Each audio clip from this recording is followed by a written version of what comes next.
The Economic Community of West African States has called for the immediate release and reinstatement of Mohammed Bazoum as the legitimate and democratically elected president of the Republic.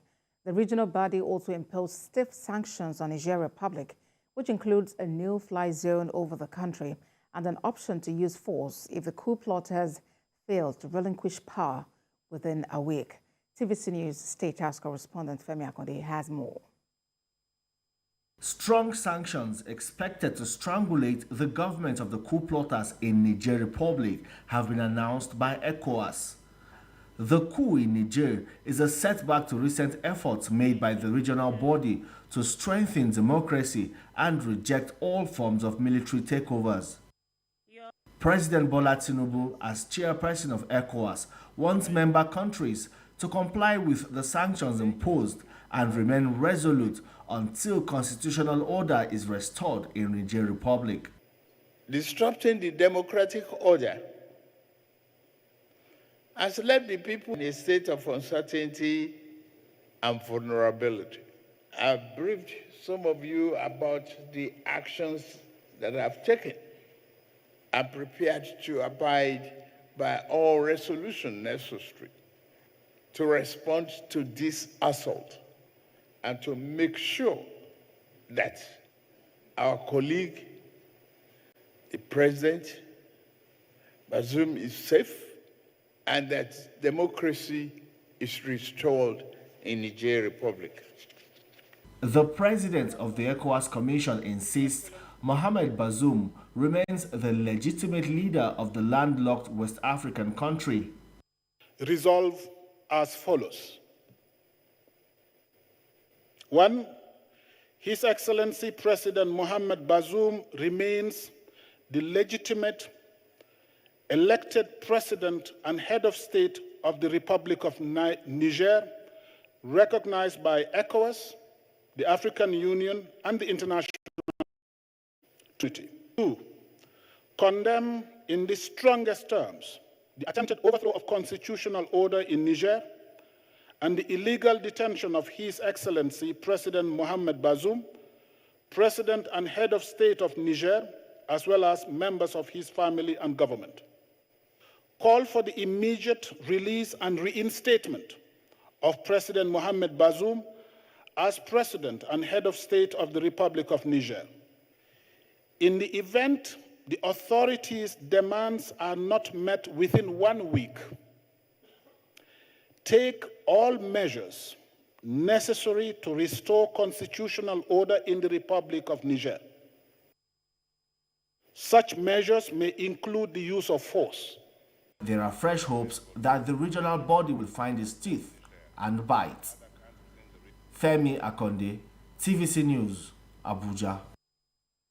Joining me now to speak on the situation in Niger and the ECOWAS sanctions is publisher Inside Watch Africa, Seyi Adeyemo. Thank you for joining us on The World Now. ECOWAS has imposed a number of sanctions on the Republic of Niger in the wake of the coup. But how much of an impact do you see this have in restoring peace and democracy to that country?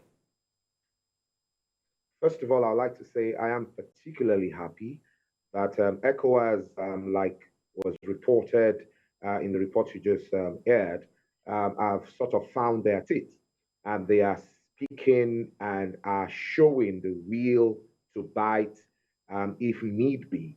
The only thing one would just say is that whatever must be done with a lot of caution. ECOWAS and the leaders must employ all the diplomacy that is in the book and must ensure that everything is done to show that the body, I'm referring to ECOWAS right now, is willing to play its role as the regional body that oversees the well-being of the region. ECOWAS has given the coup plotters a week to relinquish power and reinstate Mohammed Bazoum as a legitimately elected president. I mean, how much of support, how much of obedience do you see coming from those who have carried out this action? Okay, for a while, like I said earlier, it seemed like ECOWAS didn't have a seat. And so it's a new time, it's a new move being championed by the President of Nigeria. But again, I would want to reiterate the fact that whatever is done must be done with a lot of caution, because for whatever is worth, a lot of things is strong around this stand. I'm sure you know, a lot of us know that right now, Niger is sort of the point where the Sahel sort of network is built for powers that be to sort of take out the ISIL, ISIS, Al Qaeda, and the rest of incursion that is coming into the Sahel region. And so this country, as poor as they are very, very pivotal to the security of the whole region. And so for that reason, whatever is being done, there's a lot of thinking that should go into it and caution in doing whatever will be done.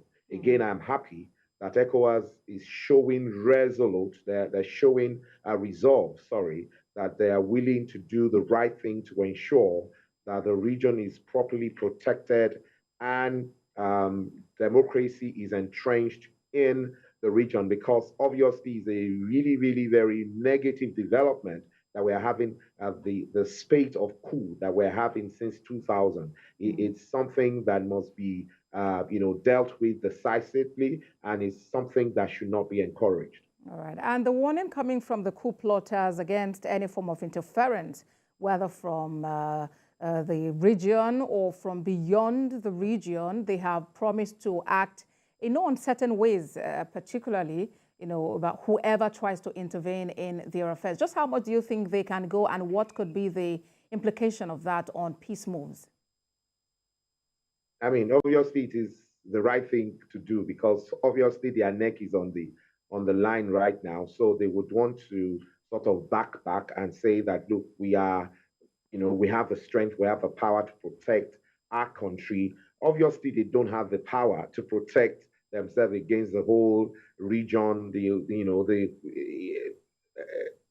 AU have decided to throw in their cap. ECOWAS has thrown in their cap. We're having the EU throwing their cap as well. So they don't have the strength to fight them. The only worry for some of us is this will obviously affect the civilians and the Nigerians, which all of us will not want anything to happen to. So if they do not get them out, as quickly as possible, in fighting them, a lot of people will lose their life, and which is something none of us would really want, because at the end of the day, these people have suffered a lot of poverty. Niger is regarded as one of the poorest countries in the world right now. They've had problems with economy, they've had problems with security, and you don't want to add the fact that they will now start killing them to this, because of course, the way some of these people will behave, they would naturally use human beings as their buffers. And at the end of the day, I mean, it will not be something that all of us would like to see. So whatever can be done to avoid any bloodshed must be done. And that's why I am saying again that the leaders of ECOWAS should please tread with a lot of caution. It is good they're using a lot of strength and saying to them that, look, we will not encourage this, we will not allow it to happen. But as they do whatever they want to do, they should be very cautious because of the people of Niger. Publisher Inside Watch Africa, Seyi Adeyemo, thank you for talking to us on The World Now. Thank you so much for having me.